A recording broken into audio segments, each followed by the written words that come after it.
بسم اللہ الرحمن الرحیم الحمد للہ الذی نور قلوبنا بنور الایمان وبصر عیوننا بضوء العرفان ثم الصلاة والسلام علی رسول الرحمن اللہم صلی علی محمد وعلی والسلام على قاضي دينه ومنفذ أحكامه ومروج الإيمان اللهم صل على محمد وعلى محمد والصلاة والسلام على باقي الأئمة الذين هم أمناء الرحمن بالخصوص على سيدنا ومولانا صاحب العصر والزمان اللهم صل على محمد وعلى محمد ولعنة الدائمة على أعدائهم أجمعين من يومنا هذا إلى يوم الدين قال رسول الله صلى الله عليه وآله وسلم فضل علی علی الامت کفضل الرمضان علی الشہور اللہم صلی علی محمد وعلی محمد۔ آپ کے سامنے نورانی حدیث مبارکہ جناب نبی کریم صلی اللہ علیہ وآلہ وسلم یہ فرماتے ہیں اللہم صلی علی محمد وعلی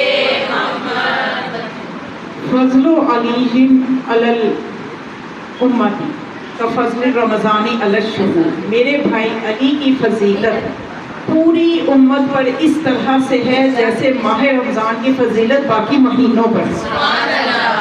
پھر مزید آگے فرمایا فضل علی علی الامت کفضل الجمعۃ علی سائر الایام، میرے بھائی علی کی فضیلت تمام امت پر ایسے ہے جیسے روز جمعہ کی فضیلت تمام دنوں پر۔ یہ اپنے بھائی کا قصیدہ پڑھ رہے ہیں رسول خدا، اپنے بھائی کے فضائل بیان کر رہے ہیں۔ تو پھر فرمایا طوبی لمن آمن بہ، اس کے لیے بشارت ہے کہ جو اس پر ایمان لے آئے۔ اللہم صلی علی محمد وعلی لمن آمن بہ وصدق بولایتہ، اس کے لیے بشارت ہے کہ جو اس پر ایمان لے آئے اور اس کی ولایت کا اقرار کرے، اس کے لیے خوشخبری ہے۔ والویل کل الویل لمن جاہدہ وجاہد حقہ، اور ہلاکت در ہلاکت ہے اس کے لیے کہ جو اس کا انکار کرے اور اس کے حق کا انکار کرے۔ یعنی آج اس علی کے تذکرے کے لیے خدا نے ہمیں یہاں پہ یہ نصیب میں ہماری ایک بہت بڑی محفل، ایک بہت بڑا ہمارے نزدیک کہ اس سے بہترین کوئی ذکر نہیں ہے، علی کے ذکر سے بہتر کوئی ذکر نہیں ہے۔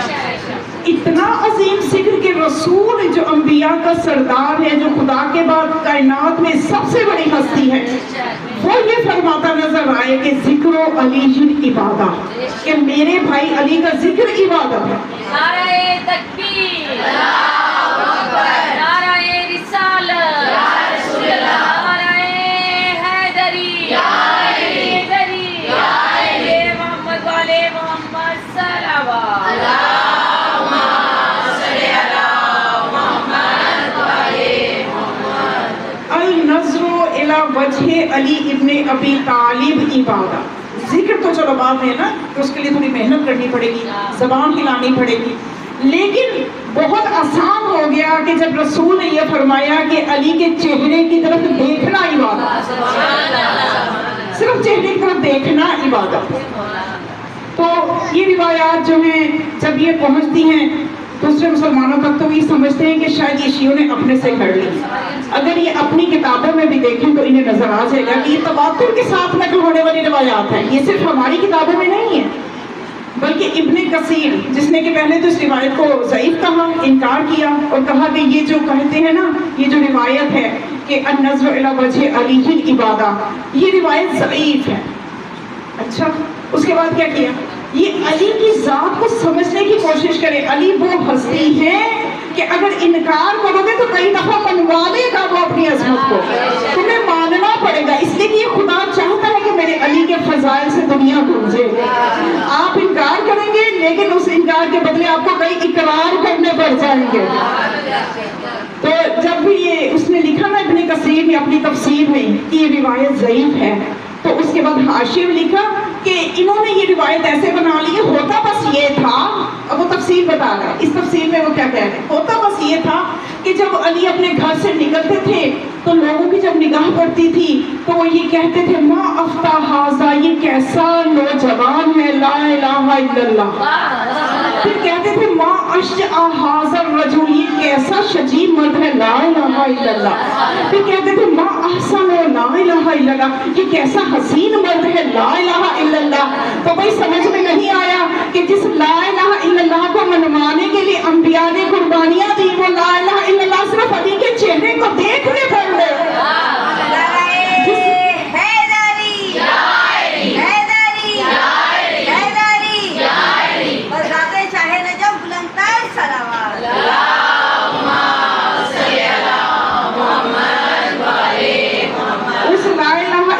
کو پڑھنے کا جو معاملہ ہے وہ علی کو دیکھنے سے ہی حل ہو رہا ہے۔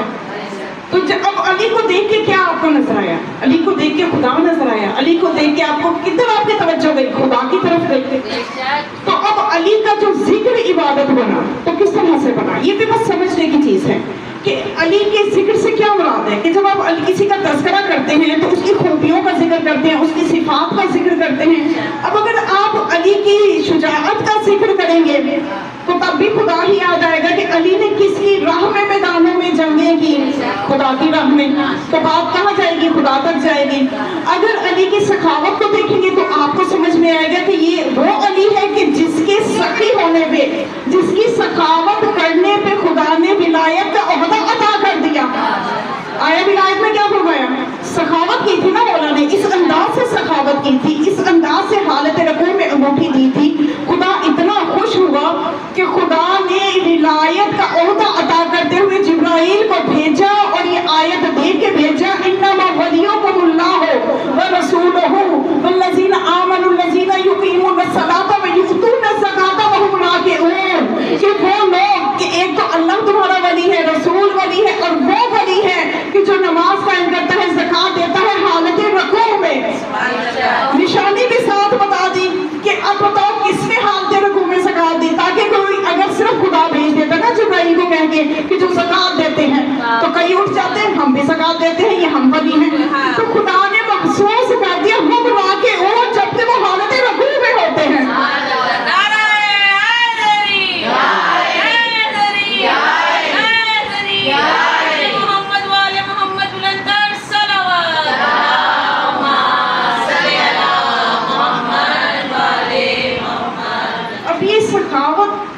یہ عبادت کہ اگر علی عبادت کرے تو خدا یاد آئے، کہ جب مولا حالت سجدہ میں ہوتے تھے تو روایت میں ہے کہ خدا اپنے فرشتوں کو ہی کہتا تھا فخر کر کے کہ دیکھو آؤ فرشتوں، دیکھو یہ میرا بندہ کس طرح سے خاک پہ سر رکھ کے آنسو بہا رہا ہے، کس طرح سے خاک پہ سر رکھ کے میری عبادت کر رہا ہے۔ خدا فخر کرتا ہے فرشتوں پہ، انہیں بلاتا ہے اور دکھاتا ہے کہ دیکھو ذرا اس کی عبادت کو دیکھو، اس کی عبادت کے انداز کو دیکھو، یہ کس قدر عبادت میں مصروف ہے، اس قدر عبادت میں یہ مگن ہے۔ تو اب یہاں پہ آج کا جوان ہے، اب ہم تھوڑا سا ساتھ ساتھ سمجھیں کہ ہم مولا علی کی عبادت کے تذکرے کریں، خوش ہوں، دو چار نعرے بھی لگائیں، لیکن ذرا سمجھے تو صحیح کہ علی اتنی عبادت کیوں کرتے تھے؟ مولا کائنات اتنی عبادت کیسے کر لیتے تھے؟ تھکتے کیوں نہیں تھے؟ ہمیں تو بوریت ہو جاتی ہے، نماز ذرا لمبی ہم کر نہیں سکتے، دل ہوتا ہے کہ بس نماز پہ کھڑے ہوئے ہیں جلدی سے پڑھ لیں، فلاں کام بھی کرنا ہے فلاں کام بھی کرنا ہے، کیونکہ ہم دنیا میں اپنے آپ کو جذب کیے ہوئے ہیں۔ تو میں اور آپ کیا اس کا جواب دیں؟ چلیں علی کے ایک غلام سے میں آپ کو سمجھانے کی کوشش کرتی ہوں کہ عبادت میں جو لطف ہے وہ کب پیدا ہوتا ہے۔ تقی بہجت بہت بڑا نام، عارف، با عمل عارف، ان سے ایک شخص نے پوچھا کہ آقا میں یہ دیکھتا ہوں کہ آپ یہ ہم اپنے جیسے ایک بندے کی بات کر لیتے ہیں نا، مولا کے بارے میں تو بڑی طویل شیطان ذہنوں میں ڈال دیتے، بھائی وہ تو معصوم تھے، وہ تو امام تھے، تو ہمیں ریلیکس کر دیتے، بس ہمیں تو ضرورت نہیں ہے، وہ کرتے تھے عبادت تو ٹھیک ہے، وہ تو معصوم تھے، ہم کیسے کریں اتنی عبادت؟ تو چلے اپنے جیسے کسی خاکی کی مثال لیتے ہیں، اس سے سمجھتے ہیں، اس سے پوچھتے ہیں. تو تقی بہجت سے کسی نے پوچھا کہ آقا میں یہ دیکھتا ہوں آپ اتنی عبادت کرتے ہیں اور آپ تھکتے نہیں ہیں، لمبے لمبے سجدے کرتے ہیں، لمبے لمبے رکوع کرتے ہیں. تو انہوں نے کیا جواب دیا؟ انہوں نے جواب یہ دیا کہ جب دل خدا کی محبت سے بھر جائے تو پھر نماز تھکاتی نہیں ہے بلکہ سکون دیتی ہے. جس کی محبت، جب دل میں نماز اور جب خدا کی محبت دل میں آ جائے تو وہ عبادت تھکاتی نہیں. عبادت سے بندہ اس وقت تھکتا ہے کہ جب محبت نہیں ہوتی، اپنا دنیاوی مفاد ہوتا ہے. میں ایک مثال دوں، مثلا میں نے جیسے اپنی ہی مثال میں دیتی، میں نے کہیں پڑھا کہ یہ فلاں نماز پڑھ لیں آپ کا رزق وسیع ہوگا. اب میں نماز کو قربتاً اللہ کی نیت سے ہی پڑھوں گی، لیکن میرے دل میں یہ ہوگا کہ جو ہی میں نماز ختم کروں گی میں تو مالا مال ہو جاؤں. مقصد میرا یہ ہوگا. تو یا کسی چیز آپ فلاں نماز پڑھیں تو دشمن کے شر سے محفوظ رہیں گے، میرا مقصد یہ ہو جائے گا کہ ہے تو خدا کے لیے، لیکن میں شکر ہے کہ اس نماز کے بعد دشمن کے شر سے بچ جاؤں گی. لیکن کیا کہنا ان لوگوں کا جو بہت بلند درجے پہ جن کی روحیں پرواز کرتی ہیں. جب ان کی روح کی پرواز بلند ہوتی ہے نا تو ان کے مقاصد ہمارے جیسے نہیں ہوتے، ان کا مقصد ان کے دل میں خدا کی محبت ہوتی ہے. تو پھر تقی بہجت نے کہا کہ جب نماز اور دعا محبت سے خالی ہوں گے تو تھکن ہوگی. پھر فرمایا کہ نماز کو اور دعا کو جب اللہ کی محبت کے رنگ میں رنگ جاؤ گے تو وہ محبت تمہیں تھکنے نہیں دے گی. کسی بھی چیز سے محبت تو بندہ تھکتا نہیں ہے. کبھی لیڈیز جیسے گرمیاں شروع ہو رہی ہیں، تھکے گی کہ گرمی میں اتنی دور سیلوں پہ جانا پڑے گا؟ نہیں تھکیں گی. برا حال بھی ہوگا، نہیں بس میں نے فلاں جگہ جانا ہے، فلاں چیز خریدنی ہے. آج کل تو ہمارے ہاتھوں میں فیس بک یہ وہ، اس پہ پسند کر کے دورے شروع ہو جاتے ہیں. تھکتا نہیں نا انسان. محبت کا معیار اپنے کس سے محبت کر رہے ہیں؟ تو اب یہ جب محبت خدا کے دل میں ہو تب عبادت. اور پھر کیا کہنا اس عاشق خدا کا، اس عاشق کا جو وہ علی جیسا عاشق خدا، اس کی عبادت کا کیا ہم بیان کر سکتے ہیں کہ جس کی عبادتوں کی زینت زین العابدین، سجدوں کی زینت سید الساجدین فخر کرتا نظر آئے اور یہ کہے کہ میری عبادتیں میری دادا علی کی عبادت کے آگے کچھ بھی نہیں. کیسے ہم بیان کریں کہ علی کا عشق اور اس کا علی کے عشق الہی کو ہم کیسے لفظوں میں بیان کر سکتے ہیں؟ نہیں کر سکتے. صرف ہم سمجھنے کی کوشش کریں کہ ہم نے اپنی عبادتوں میں لذت کیسے لے کے آنی ہے. ہم نے اللہ کی محبت کو اپنے دل میں پیدا کرنا ہے. تو پھر دیکھیں کہ نماز میں وہ لطف آئے گا، وہ اتنی لذت آئے گی، دل چاہے گا کہ ہم بھی لمبی لمبی نمازیں پڑھیں، لمبے لمبے سجدے کریں. تو اس گھر میں جب علی کے تذکرہ ہوگا تو علی کا ذکر عبادت تبھی بن رہے نا کہ علی کا ذکر ہمیں اللہ سے جوڑ رہا ہے. تو علی کی سخاوت کا تذکرہ کریں گے تو وہ سخاوت ہمیں اللہ سے جوڑ رہی ہے. یہ علی سخاوت کس لیے کر رہے ہیں؟ اب یہ جو دنیا نے جب دیکھا نا کہ اہل البیت کے در پہ لوگ جڑ رہے ہیں، کس لیے کہ جو ان کے در پہ جاتے ہیں یہ عطا کرتے ہیں. جو ان کے در پہ جاتا ہے، کسی یہ سخاوت کی بات ہے نا، علی کے گھرانے کی سخاوت کی بات ہے کہ جو ان کے در پہ جاتا ہے کبھی خالی ہاتھ نہیں آتا. تو دنیا اپنی چھوٹی چھوٹی کوششیں کرتی رہی کہ لوگوں کو ان کے در سے دور کرنا ہے. تو انہوں نے چھوٹی چھوٹی کوششیں یہ شروع کی. فدق کو غصب کر لیا، اس لیے کر لیا کہ یہ فائنینشلی اس قابل نہ رہیں کہ یہ لوگوں کو دے سکے تو لوگ ان کے بجائے ہمارے در پہ آنا شروع ہو جائیں گے. یہ بھی ایک سازش تھی فدق کے حوالے سے.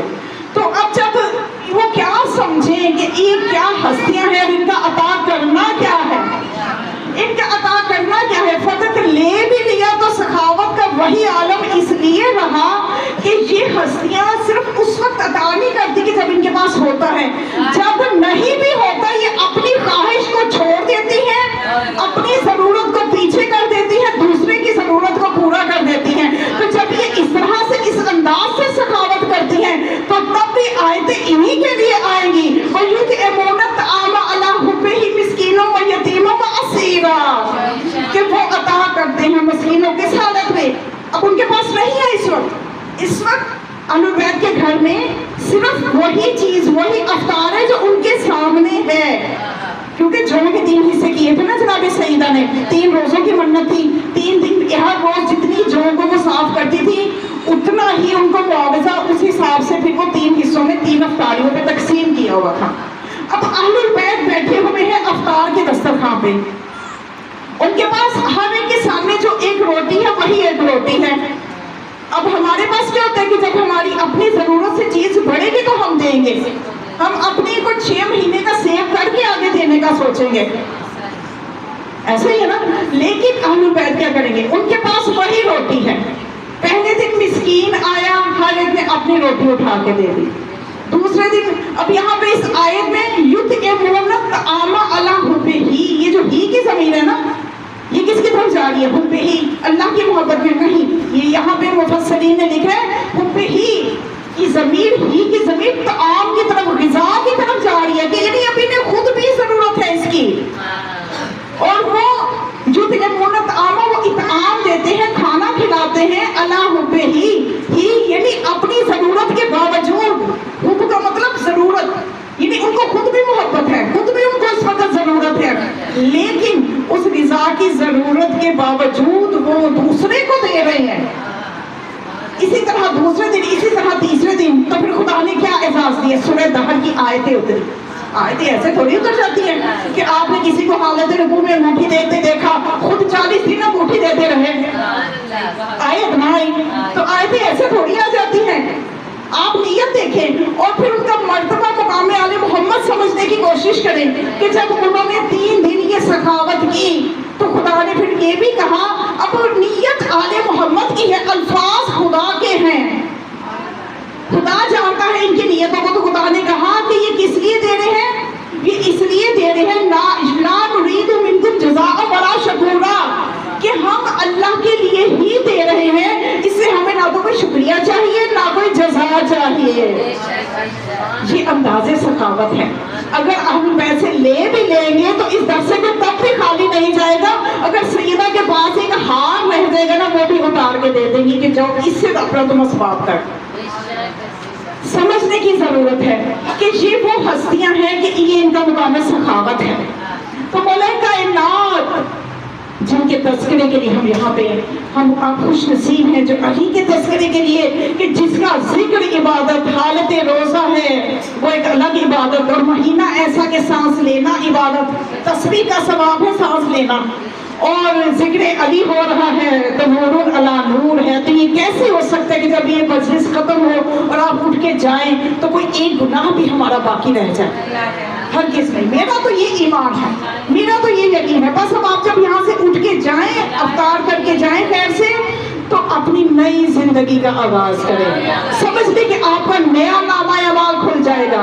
اتنا ملتا ہے اس در سے، صرف یقین کی ضرورت ہے۔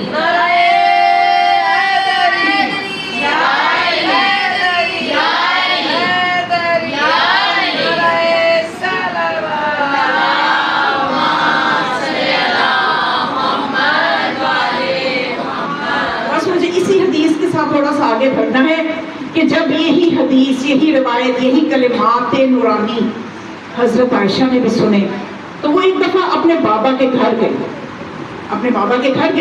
تو دیکھا اتفاقاً بابا جو ہے وہ فارغ تھے، بیٹھے ہوئے تھے، تو کہنے لگی کہ بابا جان میں نے ایک چیز نوٹ کی ہے، آپ مجھے بتائیے ایسا کیوں ہے؟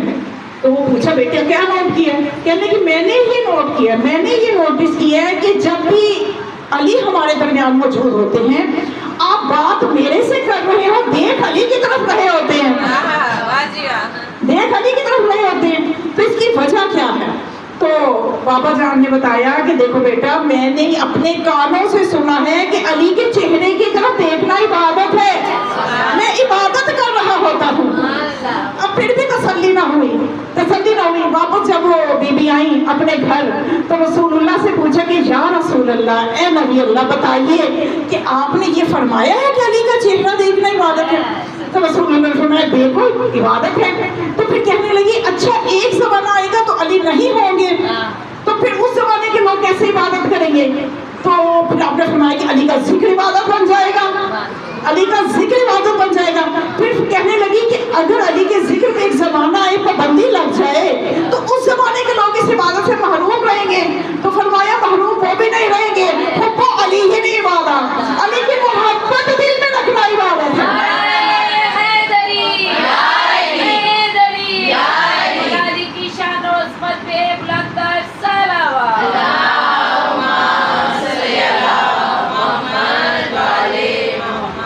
یہاں بھی تھوڑا سا اس محبت کی وضاحت ہو جائے. اور وہ محبت کیسی ہونی چاہیے کہ جو عبادت آپ کو پتہ ہے نا عبادت کس چیز کا نام ہے؟ ہم نماز پڑھتے ہیں وہ بھی عبادت ہے، روزہ رکھتے ہیں وہ بھی عبادت ہے، حج کرتے ہیں عبادت ہے. ہر عبادت ہم قصد قربت کے ساتھ کرتے ہیں، قربتاً اللہ. جب تک قربتاً اللہ نہ ہو، کسی اور کی قربت کے لیے آپ اگر عبادت کریں گے تو وہ عبادت رد کر دی جائے گی. اللہ کی اور علی کا ذکر بھی عبادت، تو یہ بھی قربتاً اللہ ہے. عبادت فرما دیا نا رسول نے، تو عبادت ہماری نیت کے بغیر ہوتی نہیں ہے. تو جب علی کا ذکر عبادت ہے تو قصد قربت یعنی اللہ کی قربت کے لیے ہم عبادت کر رہے ہیں. تو یہ عبادت انسان کی کس انداز سے ہونی چاہیے؟ عبادت تو سارے کرتے ہیں، سب علی سے محبت کرتے ہیں سب، لیکن یہ ہے کہ ہر ایک کا محبت کا جو معیار ہے وہ کون کس لیول پہ ہے یہ ہم طے نہیں کر سکتے، بالکل نہیں کر سکتے. اب ایک بندے کو آپ دیکھیں بہت زیادہ مجالس میں جاتا ہے یا بہت زیادہ خاتون کو مجالس میں جاتی ہے، بڑے نعرے لگاتی ہے، آپ کہیں کہ یہ بس علی کی چھئی چاہنے والی ہے. ایک ہے وہ یہ نہیں کر سکتی، اس کا اتنا رجحان نہیں ہے، ممکن ہے کہ وہ مجالس میں بھی کم جائے، لیکن کیا پتہ وہ اندر سے محبت کس معیار کی کرتی ہے، اس کا یقین کس منزل پہ ہے. تو ہم ایک دوسرے کے بارے میں کہنا شروع کرتے ہیں فلاں غالی، فلاں مبصر، فلاں جنتی، فلاں جہنمی، فلاں کافر. نہیں کہہ سکتے، ہم کسی کی ایمان کی منزل کو نہیں جانتے. اور خاص طور پر مولا کائنات کے جن کے بارے میں رسول اللہ نے فرمایا یا علی لا عرف الا اللہ وانا علی، تجھے میرے اور خدا کے علاوہ تو کس نے پہچانا ہی نہیں ہے. تو پھر ہم کیسے کہیں کہ کون کس منزل پہ ہے؟ بس ہونا یہ چاہیے کہ محبت کے ساتھ معرفت ہو. اگر معرفت سے خالی محبت ہو تو اس کا نہ آپ کو فائدہ نہ علی کو فائدہ. یہ میں صاف ہوں. محبت ہو، کیونکہ ہماری محبت میں کتنی معرفت ہے یہ آپ خود بھی اندازہ کر سکتے ہیں، جج کر سکتے ہیں، یا آپ اس محبت کرنے والے کو پتہ ہے کہ میری معرفت کس درجے کی اور میری محبت بھی اسی درجے کی. محبت کے ساتھ معرفت کا ہونا ضروری ہے، یہ چیز میں آپ کو سمجھا رہی ہوں. اچھا اب ایک واقعہ سے میں تھوڑا سا وضاحت کر دوں تو بات واضح ہو جائے گی کہ ایک عالم دین ہے تھے ہمارے، تو انہیں عراق سفر کرنا پڑا. یہ ان دنوں کی بات ہے کہ جن دنوں القاعدہ بہت زیادہ، تو پھر بعد میں جب علی سیستانی نے فتویٰ دیا جہاد کفائی کا تو پھر وہاں سے صفایا ہوا ان لوگوں کا. لیکن جب وہ ان کی کافی وہاں پہ یہ اندر تک گھس چکے تھے، ایران کے عراق کے اندر کافی تک گھس چکے تھے، تو اب یہ کیا کر رہے تھے، یہ شریر کو یہ کیا کر رہے تھے، یہ جگہ جگہ پولیس کی چوکیوں پہ قبضے کر کے وہاں پہ اپنی چوکیاں انہوں نے بنا لی تھی. اب یہ عالم دین تھے، ان کو سفر کرنا پڑا، ایک شہر سے دوسرے شہر جانا تھا، اور یہ علاقہ سارا ان کے انڈر تھا، ان کے کنٹرول تھا. بہت سمجھنے والی چیزیں، واقعہ برائے واقعہ نہیں، ذرا غور سے سنیے گا، شاید اس سے ہمیں اپنے لیے بہت سی چیزیں سمجھ میں آ جائیں. تو اب یہ جو ہے یہ گئے تو انہوں نے راستے میں آگے پولیس چوکی آئی، تو انہوں نے یہ دیکھا کہ علاقہ بھی ہے اس طرح کا، تو ایسا نہ کوئی مسئلہ ہو جائے. انہوں نے اپنا امامہ وغیرہ اتارا، ابا وغیرہ اتاری، اور ایک نارمل حلیے میں کہ جیسے عام شہری نظر آنے لگے، تو انہوں نے اس حلیے میں اپنا سفر شروع کیا. تو ان کے ساتھ ہی ایک جوان بھی بیٹھا ہوا تھا جو انتہائی ماڈریٹ، جسے کہ ماڈریٹ پرسن، یعنی کہ اس نے اتنا کہ وہ اس چیز میں گھسا ہوا تھا جدید فیشن میں کہ اس نے مرد ہونے کے باوجود اپنی آئی برو بھی بنوائی ہوئی تھی، یعنی وہاں کا جو فیشن چل رہا تھا وہ پورا اس میں. تو اب یہ جب ایک آگے جب ان کی بس بڑھی تو ایک پولیس چوکی آئی، تو انہوں نے کہا پولیس چوکی ہوگی، لیکن ہوا یہ کہ جب ان کو نیچے اتارا گیا، اب یہ کوئی ایسی بات نہیں ہے جو بہت عجیب ہو، پاکستان میں بھی ایسا ہو چکا ہے کہ شناختی کارڈ چیک کر کے اس طرح سے ذبح کیا انہوں نے، شہید کیا. تو اب وہاں پہ انہوں نے دیکھا کہ وہاں لاشیں پڑی ہوئی ہیں، خون نکل رہا ہے، وہ پولیس چوکی پہ قبضہ ہو چکا تھا ان کا. یہ سمجھے پولیس چوکی ہے کہ اس نے پولیس نے روکا تلاشی کے لیے، لیکن وہاں پہ ان لوگوں نے قبضہ کر لیا. اور وہ کیا کر رہے تھے، آپ کبھی زیارات میں گئے ہو یا پاکستان میں بھی کہیں کہیں بھی یہ چیز نظر آتی ہے، حالانکہ چیز تو یہ غلط ہے، لیکن بہرحال ان لوگوں کا عقیدہ ہے، انہوں نے تصویریں بنائی ہیں جناب عباس علیہ السلام کی، مولا علی علیہ السلام کی. تو اس طرح سے ان لوگوں نے کیا کیا ہوا تھا کہ علی بن ابی طالب کی ایک تصویر جو کہ سب جگہ مشہور ہے، یہ علی کی تصویر ہے. اس جگہ انہوں نے اپنے گھروں میں بھی بعض لوگ عقیدتاً رکھتے ہیں، بہت لوگ کیا عقیدہ ہے، ہم انگلی نہیں اٹھا سکتے، کچھ نہیں کہہ سکتے کہ وہ کس منزل پہ ہیں. تو اب انہوں نے وہ تصویر اٹھائی تھی اور سب سے کہہ رہے تھے اس کے مجبور بیان کرنے کے لیے کہ اس تصویر پہ تھوکو، گالی دو اور چلے جاؤ بس میں بیٹھ کے. جس نے ایسا نہیں کیا وہ مرنے کے لیے تیار ہو جائے. ابھی عالم دین ہے، کہہ رہے میں تو کانپ گیا، یہ بات سن کے میں ڈر گیا اور میرے منہ سے بات نہیں ہو رہی تھی. تو اتنے میں جو میرے ساتھ جوان بیٹھا تھا، اب وہ عالم دین ہے جس نے دین کو پڑھا، روایات کو پڑھا کہ اس کی معرفت کہاں ہونی چاہیے. یہ ایک جوان ہے جو فیشنیبل ہے، جس کو دین کا اتنا پتہ نہیں ہے. یہ ان سے کہتا ہے کہ آگا بتائیے شرعی حکم کیا ہے، کہ آیا میں یہ کام کروں جو یہ کہہ رہے ہیں یا کہ قتل ہو جاؤں. تو انہوں نے کہا کہ دیکھو بھائی یہ پتہ کنفرم بھی نہیں ہے کہ یہ علی کی تصویر ہے بھی کہ نہیں، اور تقیہ کا بھی اسلام میں حکم ہے، تو جو تمہارا دل کرتا ہے وہ کر لو. تو اس نے کیا کیا، اس نے اپنی گھڑی ایک اور اپنی جو رقم تھی گھر کا ایڈریس وہ ان کو تھما دیا اور کہا کہ میرے سے ایسا نہیں ہو سکے گا. حالانکہ وہ عالم دین ہے، انہوں نے یہ بھی کہہ دیا کہ تقیہ بھی ہے اور پتہ نہیں تو علی کی تصویر ہے بھی کہ نہیں. تو تم اختیار کر سکتے ہو دوسرے رستے کو، لیکن میں آپ سے کہتی ہوں معرفت کا میدان ہے، یہ عشق کا میدان ہے. اس میں ہم کسی کی بارے میں کوئی بات ہمیں نہیں کرنی چاہیے کہ شاید کوئی بندہ کہے جی میں بہت اللہ کے قریب ہوں یا میں بہت علی کے قریب ہوں. کوئی پتہ نہیں ہے، ہمارا کوئی ایک بات کوئی ایک عمل ایسا ہو جو بالکل ڈاؤن کر دے اور کسی دوسرے کا کوئی ایسا عمل اس کو بہت اوپر تک لے جائے. تو ڈرنا چاہیے ہر وقت ہمیں کوئی بھی بات کرنے سے پہلے. تو اب یہ جو ہے نا، اس نے کیا کیا، اس نے وہ چیزیں پکڑا کے نیچے اترا. انہوں نے کہا تھوکو، اس نے کہا میں تو نہیں کرتا، میں تو تمہارے منہ پہ تھوکتا ہوں. بس وہ کہتے ہیں عالم دین کہ میں اپنی زندگی بھر وہ منظر نہیں بھولا. مجھے 3 فائر آواز آئی، 3 فائر کیے اس کے اوپر. تو کہتے ہیں کہ وہاں سے جیسے بھی ہماری بس نکل گئی، اب ظاہر ہے جس نے وہ حرکت کی جو اس کو انہوں نے وہ ابھی کہتے ہیں کہ مجھے اس نے جو چیزیں دی ابھی 1 ہفتہ 10 دن تک تو مجھے ہوش ہی نہیں تھی کہ میں کیا کروں کیا نہ کروں. پھر جب میرے حواس جو تھے وہ ہوش میں آئے تو میں نے کہا اس جوان نے تو مجھے وہ چیزیں دی تھی. اس کے گھر کا ایڈریس کرتے ہوئے لیتے ہوئے 10-15 دن کے بعد اس کے گھر پہنچا تو کہتے ہیں بچی باہر آئی. اب یہاں پہ آپ کے ایمان کا امتحان ہے کہ علی کے تصرف کو سمجھیے، مولا کائنات کو سمجھیے. تو کہتے میں نے جب دروازہ بیل کی تو بچی آئی، میں نے کہا اس کا نام لیا کہ وہ ہیں کہ یعنی انہیں اس کے ذہن میں تھا، ان عالم کے ذہن میں تھا میں جاؤں گا تو وہاں صفحے ماتم بچھی ہوگی، کوئی لوگ آ جا رہے ہوں گے، کوئی دکھ افسوس کر رہے ہوں گے، لیکن وہ ایسا کچھ نہیں تھا، نارمل تھا سب کچھ. تو بچی باہر آئی تو میں نے نام لیا تو کہتی ہاں وہ اندر موجود ہے. تو کہتے پھر بھی میں یہ سمجھا کہ شاید بچی کے ذہن پہ اثر ہو گیا کہ یہ چیز کو قبول نہیں کر رہی اور یہ ایسے کہہ رہی ہے. تو کہتے کچھ دیر کے بعد وہ باہر آ گیا. تو میں دیکھ کے حیران، گلے لگ کے رویا، میں بھی رویا. تو میں نے کہا بھی کیا معاملہ ہوا؟ کہتا ہے دیکھو آپ کے سامنے ہوں، میں بچ گیا. تو کہا کیسے بچ گئے؟ کہنے لگا معاملہ یہ تھا کہ جب انہوں نے میرے پہ 3 فائر کیے میں تو چلا گیا تھا، یعنی مجھے پتہ نہیں آگے کیا ہوا. کچھ دیر کے بعد میری آنکھ کھلی تو میرا سر علی کی گود میں تھا.